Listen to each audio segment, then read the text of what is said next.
this video, I'll show you how I made my lattice covered sourdough.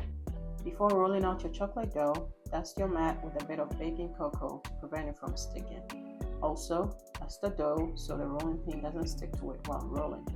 This is about 200 grams of plain chocolate sourdough that I cold proofed overnight. Roll it out to about 5 inches wide or the width of your cutter, whichever is greater.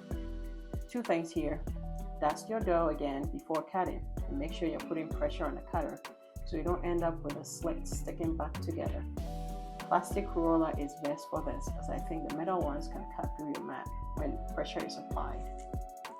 Now gently lift the dough on both the top and bottom ends and make sure it's not sticking to the mat. Then gently pull on the left and right sides to open up the weaves.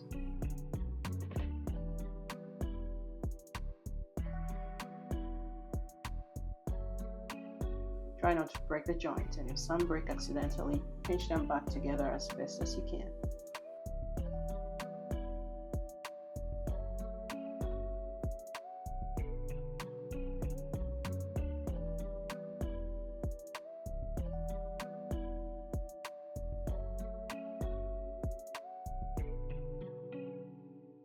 Get your plain dough from the refrigerator.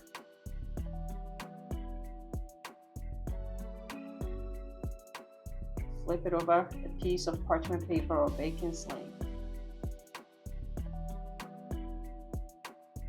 Mist it with water and flip it over the lattice. Gently peel your parchment paper or sling off if it's thickened and fold the edges of the lattice over the plain dough.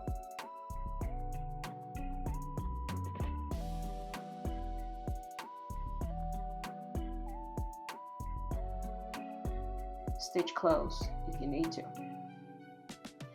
Now get your sling or parchment paper again and flip the lattice covered dough back onto it. This is the main reason why a baking mat is essential. Now adjust the weaves so they are spaced a bit more evenly. Bake as usual. I usually do 450F covered bake for 20 minutes and 400F uncovered bake for another 20 minutes. If you found this video helpful, please subscribe, like, and share, and leave a comment. I'll appreciate that very much. Okay, thank you, bye.